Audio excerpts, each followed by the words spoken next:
సాధారణంగా వేసవి మార్చి నెలాఖరులో ముంచెత్తే ఎండలు కనిపిస్తాయి. ఈసారి ఫిబ్రవరిలోనే మనం అనుభవిస్తున్నాం ఆ ఎండల్ని. ఉష్ణోగ్రతలు సగటున సాధారణం కంటే 3-4 డిగ్రీల మేర పెరిగాయి. మరి అసలైన వేసవి నెలలు ఏప్రిల్ మేలో పరిస్థితి ఒకసారి ఎలా ఉంటుందో ఊహించుకోవచ్చు. తెలంగాణ, ఆంధ్రప్రదేశ్ రాష్ట్రాల్లో ఇప్పటికే ఉష్ణోగ్రతలు 35 నుంచి 38 వరకు చేరాయి. సాధారణంగా ఫిబ్రవరిలో కాస్త చల్లదనం ఉండాలి, కానీ ఈసారి వాతావరణ మార్పు ప్రభావంతో వేడి త్వరగా ప్రారంభమైంది.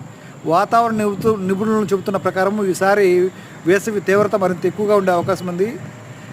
లా నినియా ప్రభావం తగ్గిపోతుండడంతో సాధారణ కంటే అధిక ఉష్ణోగ్రతలు నమోదవుతాయని అంచనా వేస్తున్నారనమాట. ఇక పశువులపై ఈ ప్రభావం కొంచెం ఎక్కువగానే ఉంటుంది ఈసారి. ఈ వేడి ప్రభావం కేవలం మనుషులపైనే కాదు, పశువులపైన తీవ్రంగా పడుతోంది. ఇప్పటి నుంచే చెరువులు ఎండిపోవడంతో గొర్రెలు, గేదెలు, మేకలు తాగడానికి సరైన నీరు దొరక్క సతమతం అవుతూ ఉన్నాయి. పొలాల్లో గడ్డి లభించక పశువులు, కాపర్లు నీటి కోసం, మేత కోసం చాలా ఇబ్బందులు పడుతూ ఉన్నారు. ఇక ఏప్రిల్ మేలో పరిస్థితి ఎలా ఉండబోతుందో ఒకసారి ఊహించుకుంటే మనం భయం వేస్తుంది. ఉష్ణోగ్రతలు 45 దాటే అవకాశం ఉంది. వడగాళ్ళు తీవ్రమవుతాయి, నీటి నిల్వలు మరింత తగ్గుతాయి, పశుపోషణ కష్టమవుతుంది, వ్యవసాయం పనిచేసే వాళ్ళకి కార్మికులకు ప్రమాదం. ఇక ఇప్పటి నుంచే జాగ్రత్తలు చాలా అవసరం. చెరువులు, కుంటల్లో నీళ్లు నిల్వ చేసుకోవాలి, పశువుల కోసం గడ్డి నిల్వలు సిద్ధం చేసుకోవడం, అలాగే నీడ చెట్లు పెంచుకోవాలి. నీడ చెట్లు అయితే ఉన్నాయో వాటిని ఎక్కువగా పెంచుకోవాలి. పశువుల దాహం తీర్చేందుకు ప్రభుత్వ స్థాయిలో ప్రత్యేక చర్యలు తీసుకోవాల్సిన అవసరం ఎలా ఉంది. ఇప్పుడే వేడి ఇలా ఉంటే అసలైన వేసవి నెలలో పరిస్థితి ఎంత దారుణంగా మారచ్చో ఈసారి వేసవి మరింత భయంకరంగా ఉండొచ్చని వాతావరణ నిపుణులు హెచ్చరిస్తున్నారు.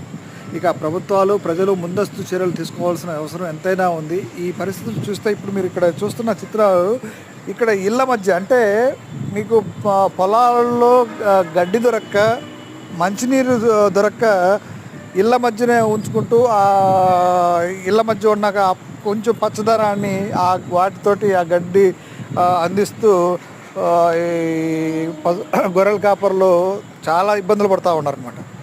ఇది ఇప్పుడు ఈ ఫిబ్రవరి మనం ఈరోజు ఫిబ్రవరి 12 పరిస్థితిలా ఉంటే ఇక ఒక్కసారి మార్చి, ఏప్రిల్ నెలలో ఊహించుకోవడానికి నిజంగా భయపడాలి. వేసవి గతంలో కంటే ఈసారి 45 నుంచి 50 క్రాస్ చేసే అవకాశం ఉందని చెప్తా ఉన్నారు. సో ఈసారి ఈ పరిస్థితులను మనం అధిగమించాలంటే ముందస్తు చర్యలు తీసుకోవాలి. పశువులకు కానీ అలాగే మనుషులకి జాగ్రత్తలు తీసుకోవాలి. పశువులు చిన్న మన పక్షులు, మన ఇళ్ళ చుట్టూ ఉండే పక్షుల్ని సంరక్షించుకునే బాధ్యత మన అందరి మీద ఉంది. గుర్తుంచుకోండి, తప్పకుండా మీ ప్రాంతాలలో ఈ పశువులకు కానీ పక్షులకు కానీ మంచినీటి సౌకర్యం అందుబాటులో ఉంచండి, గ్రాసం అందుబాటులో ఉంచండి.